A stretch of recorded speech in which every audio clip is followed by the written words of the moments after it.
Jo, det er fredag i dag, ja. Det er så. Hvorfor ikke?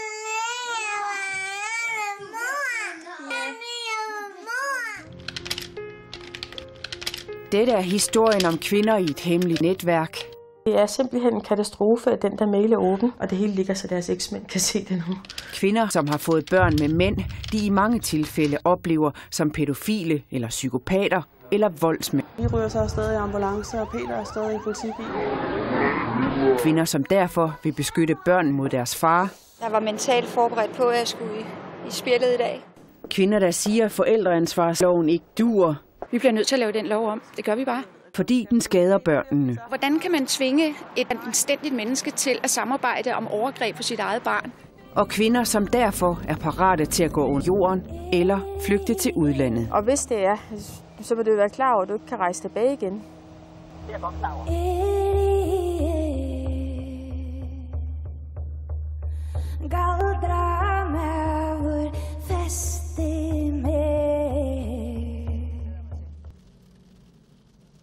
Et eller andet sted på Sjælland befinder Leila Egensberg sig her på flugt fra myndighederne. Hun vil beskytte sit barn.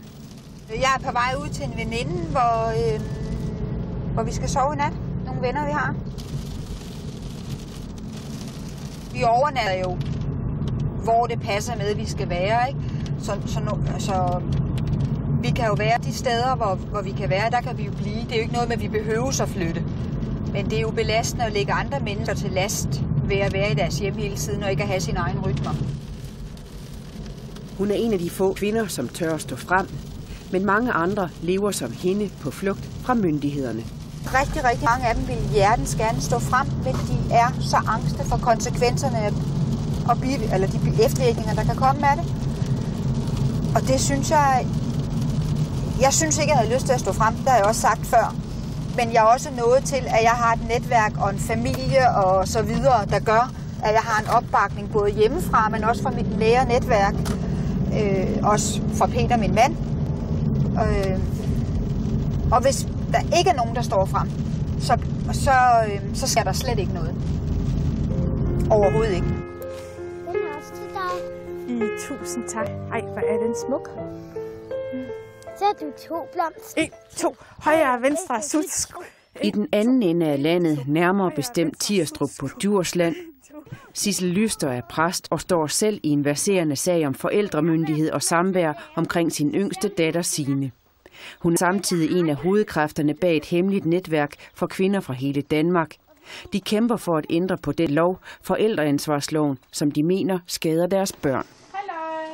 Vi vil have, at loven beskytter børnene, i stedet for at gennemtvinge 2 forældre, hvis den ene forælder er uegnet.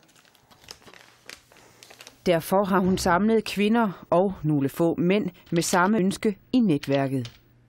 I første omgang så er det bare vigtigt at blive troet på, for vi oplever alle sammen, at systemet ikke tror på os. De tror, vi er tossede, når vi fortæller, hvad vi har oplevet.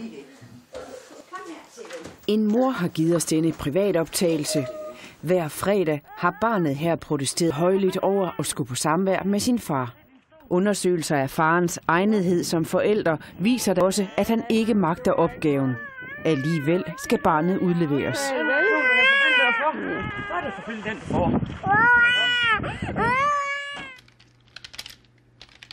Min eks er dømt for overgreb og krænkelser på børn. Før jeg mødte ham, havde han siddet i fængsel for tortur mod en kvinde. Jeg trillede en tur rundt om huset med barnevognen, og der ligger en hel bunke cigaretskod. I alt er ca. 450 kvinder med i det lukkede netværk. De fleste ses via Facebook. Her rådgiver de hinanden om lovgivning og rettigheder og lytter til hinandens historier. TV2 Østjylland har som det eneste medie fået adgang til netværket, og derigennem fulgt kvinderne det seneste år. Jeg lever under beskyttet adresse. Og de fortæller om årlange konflikter, hvor der ofte indgår vold, pædofili og forfølgelse, også kaldet stalking. Sissel Lyster. Det skal være ultrakort. Lad mig høre.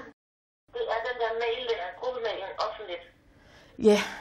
Godt. Jeg har fået for fat i Sande og spurgt, om der var et password, og så skriver hun, at det har hun ikke. Hun hopper bare ind på mailen.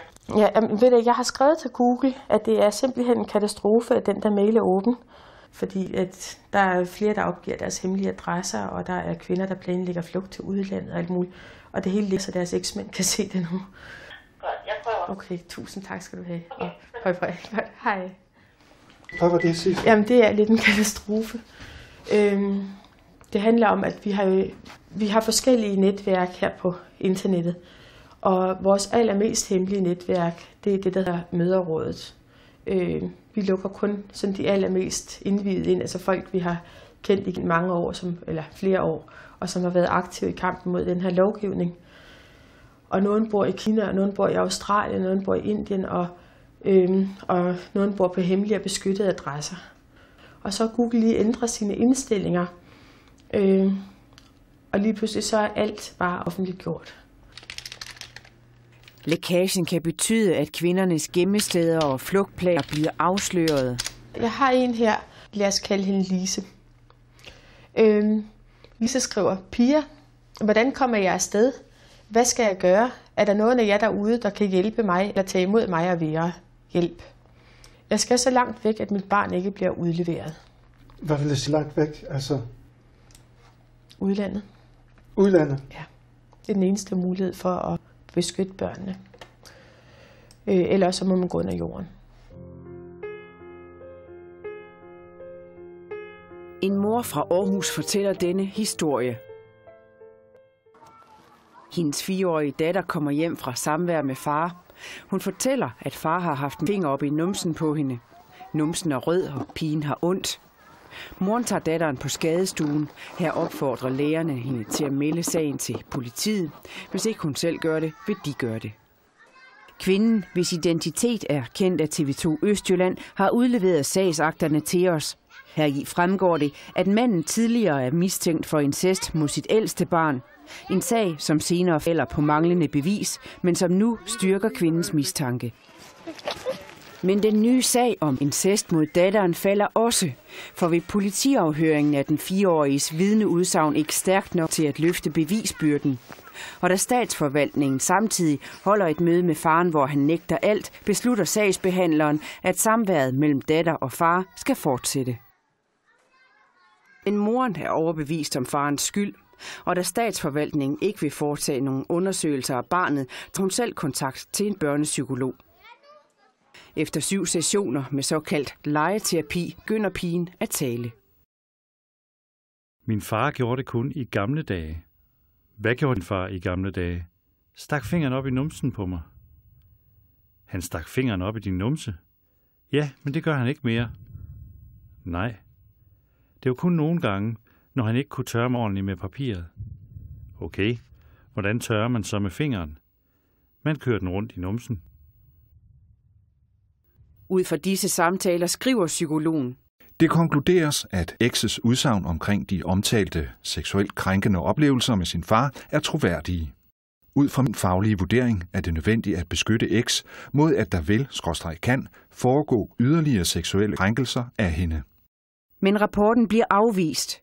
Selvom den er udført af en psykolog, der til daglig arbejder som børnesagkyndig for statsforvaltningerne, afvises den som uvederhæftig, da den er bestilt af moren selv. Og siden da har kvinden og hendes barn levet under jorden.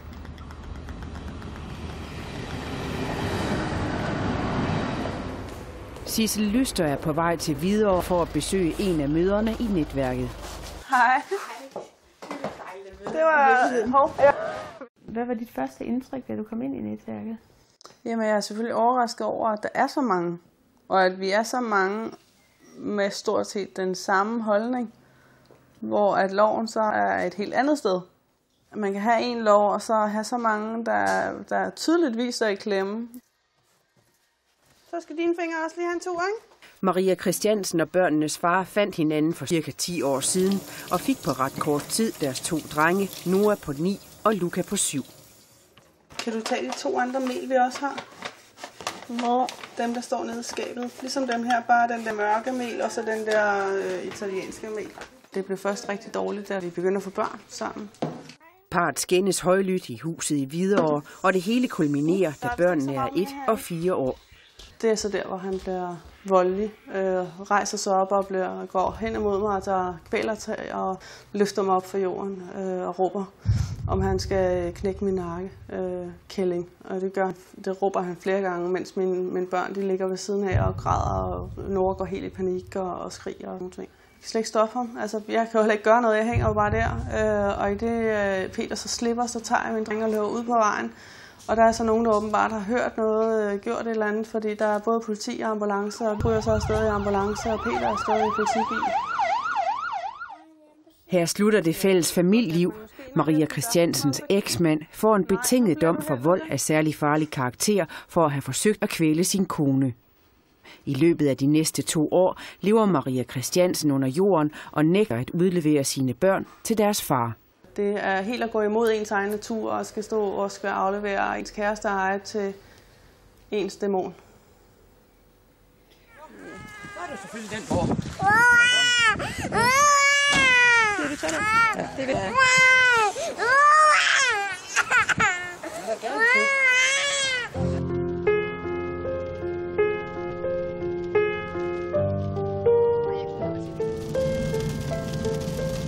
Vi sover ikke hjemme, fordi det er så Hans Christian og mig, der ikke sover hjemme. Simpelthen fordi jeg ikke vil udlevere til fodret. Man kan med loven i hånden, der kan man chikanere sine eks og børn. Lige til børnene flytter hjemmefra som 18-årige. Man kan blive ved. Der er ingen stopklods på, hvornår det stopper. Ingen.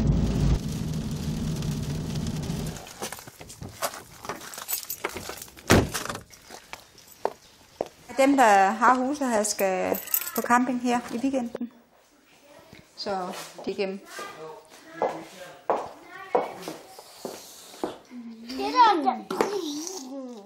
I næste uge, der er vi her ikke.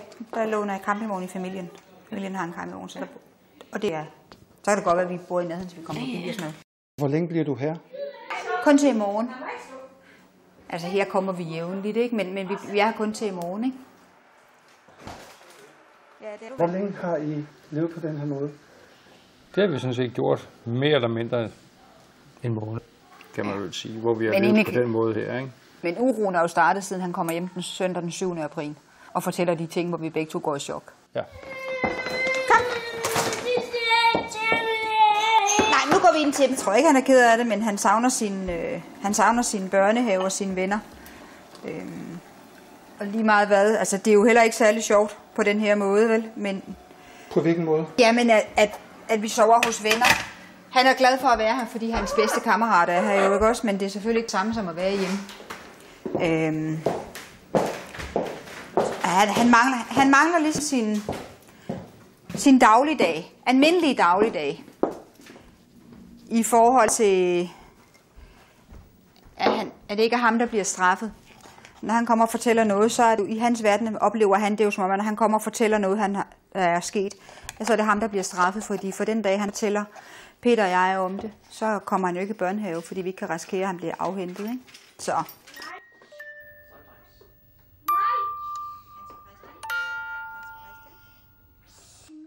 TV2 Østjylland kender alle detaljer i Laila Ensbergs sag. For at beskytte hendes eksmand vælger vi her ikke at fortælle om hendes konkrete anklager mod ham. Anklager, som er undersøgt af politiet uden at føre til nogen sigtelse. Alligevel mener Laila Ensberg, at hendes mistanke er begrundet, og hun er derfor fortsat overbevist om farens skyld. Så overbevist, at familiens hverdag siden april har været i opløsning. Systemet kan ikke hjælpe os til at passe på vores børn, fordi der er ikke nogen, der siger, godt, vi skal lige undersøge, om der er noget i det her først. Og jeg mener ikke, at man skal have lov til at melde sine ekser i flæng for alt muligt hele tiden, fordi gør man det, og ikke er noget i det, så må det have nogle konsekvenser. Men man går ikke ind og siger, at vi varetager barnet først, og så må vi finde ud af, hvad der foregår. Man ødelægger deres hverdag i stedet for. Fordi hvis den anden så siger, at bedyre, det har vi ikke gjort, vi har ikke gjort noget, jamen så lader man den voksne vinde i den ende, i stedet for at sige, at vi tager hensyn til barnet først. Det gør man ikke.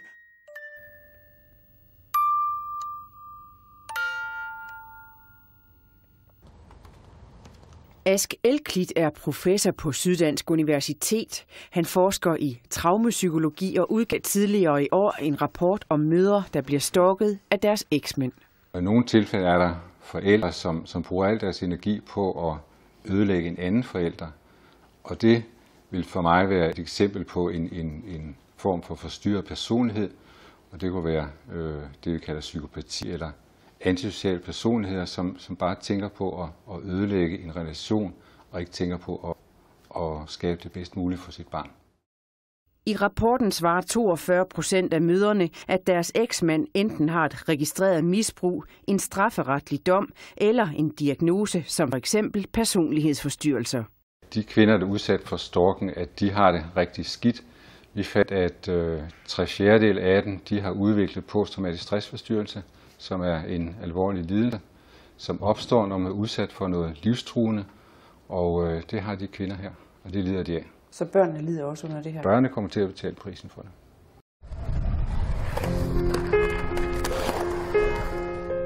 Kort før sommerferien mødes netværket med blandt andre Sissel Lyster fra Tirstrup på et hotel i København. Det bliver mange. Ja, det gør vi, men det er jo også en kæmpe politisk skandale. Det her det er toppen af isbjerget. Mange af kvinderne her lever under jorden eller i skjul for deres eksmand. Derfor tør de kun optræde maskeret på billederne.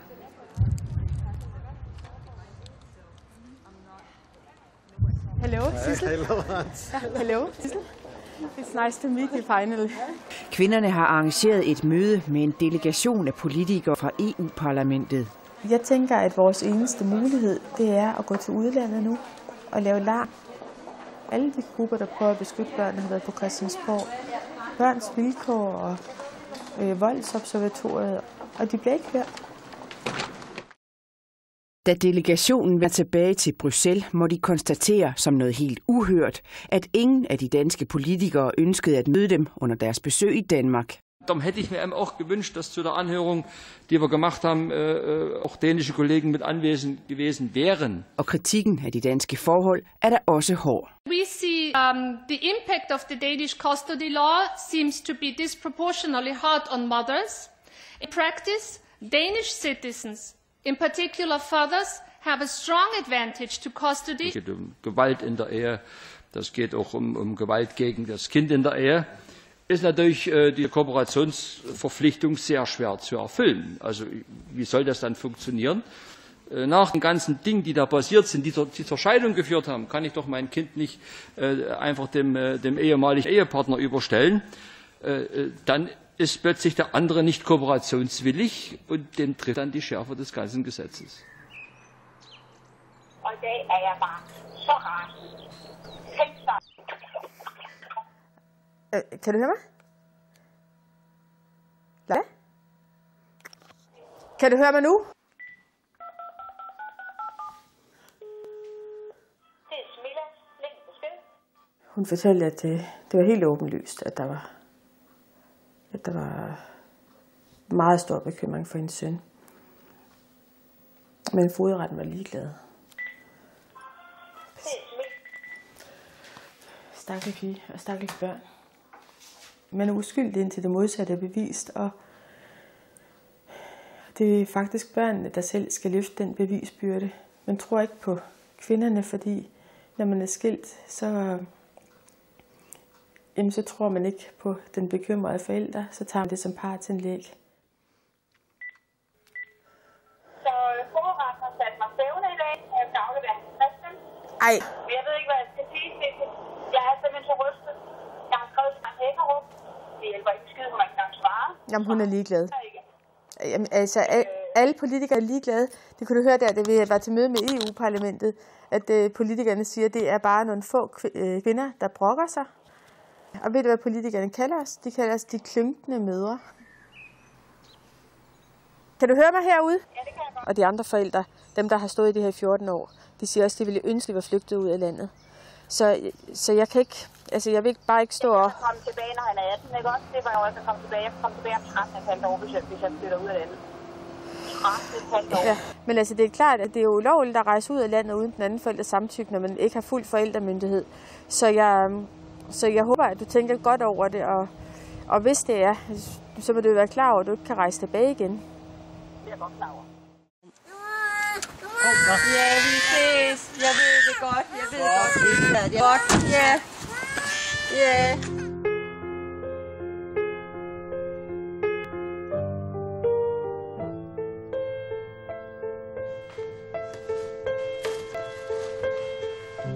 hvis præster ikke kan få lov at udtale sig om en lovgivning, der er forkert. Altså hvis det, at vi embedsmænd forhindrer os i at være kritiske over for en forkert lovgivning, så er jeg også det forkerte sted. Fordi der er en masse børn, der bliver ødelagt her. Vi ser samværssager, hvor børn er blevet slået ihjel under samvær.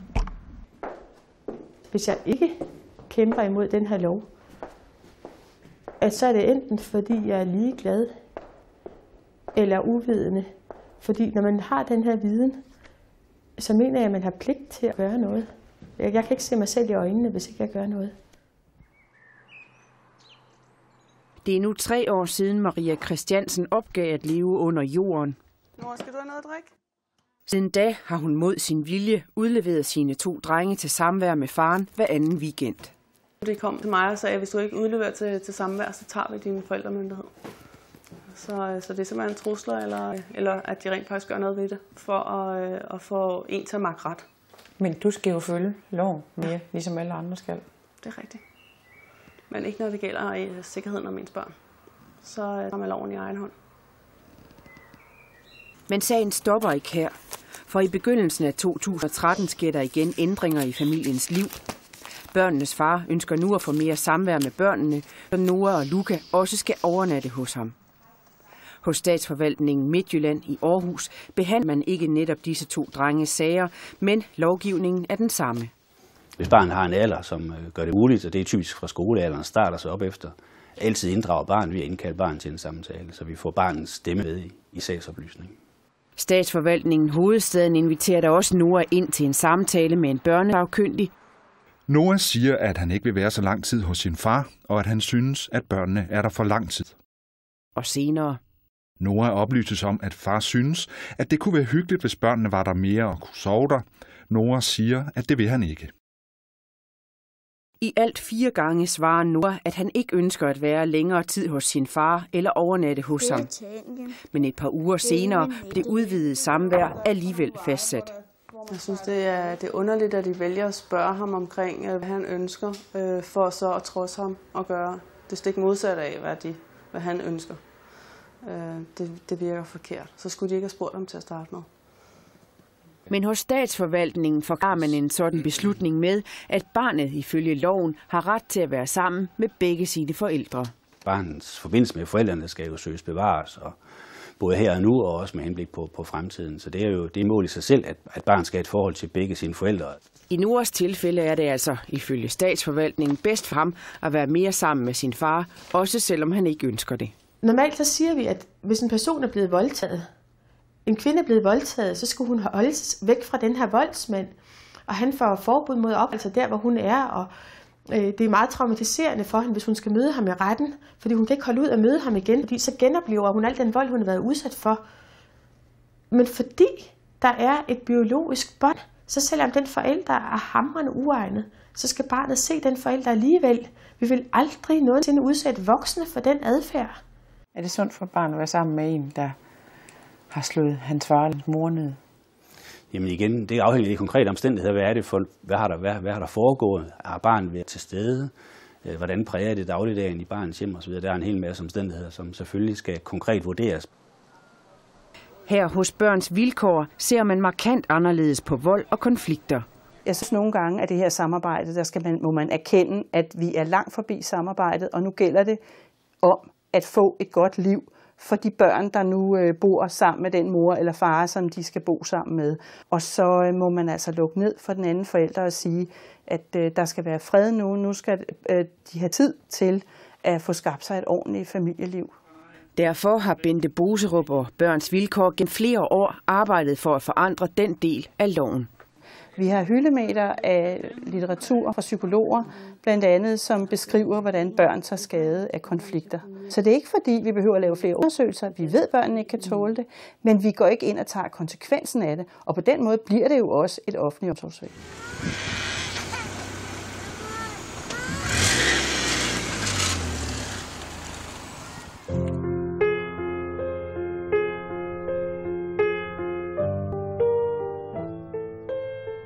Kommer du ikke lige over?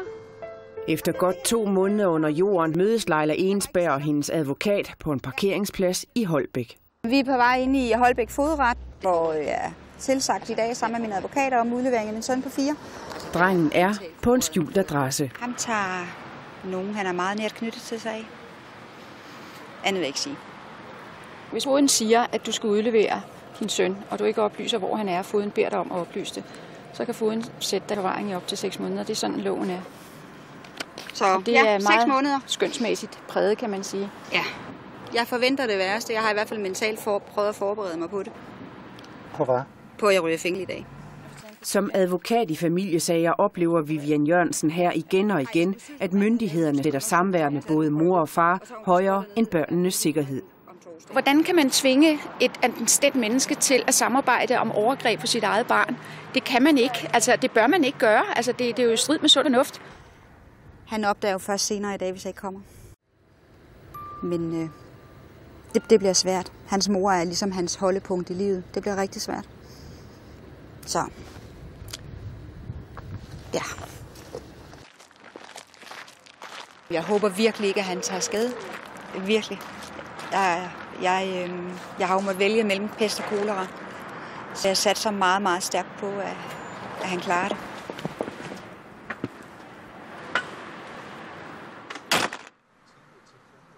Efter flere timers rettergang er sagen afgjort for denne gang.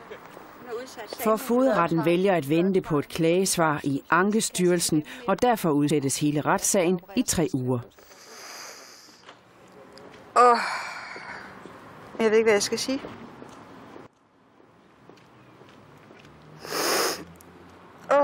Jeg var mentalt forberedt på, at jeg skulle i spjældet i dag, fordi det var det, jeg var nødt til at gøre for min søn. Så, men ja, nu kan jeg komme hjem til mine børn i dag.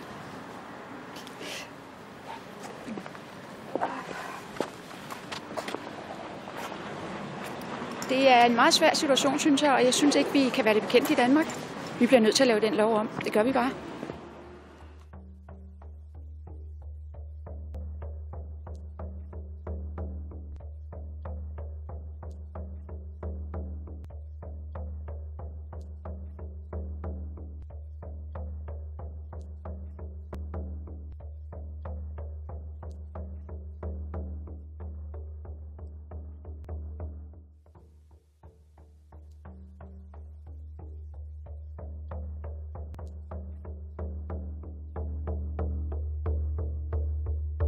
Chợt lá bông